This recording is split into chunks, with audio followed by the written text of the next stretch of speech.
Hello guys, gagawa ako ng vegetable lumpia. Yan ang mga ingredients ko. Lalagyan ko siya ng maraming garlic, saka onions, kamote, sa green beans, carrots, at saka kaunting cabbage lang ang ilalagay ko. Saka frozen mixed vegetables. Yan.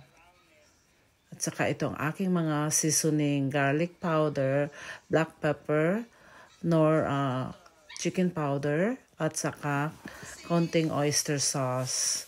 Painit mo lang yung mantika.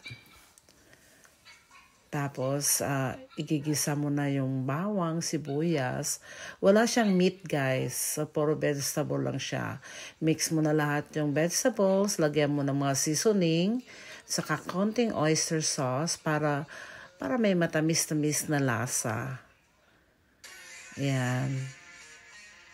I-mix mo lang yung mga vegetables. Huwag mong i-overcook yung vegetables, guys.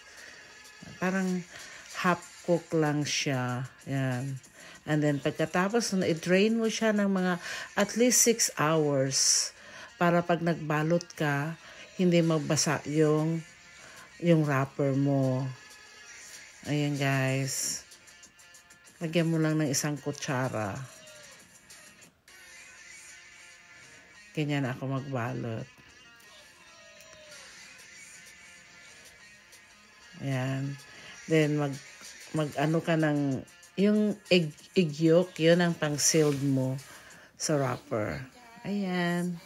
Pwede mong i-freezer yan para pag gusto mong kumain, magprito ka na lang, hindi ka nagagawa.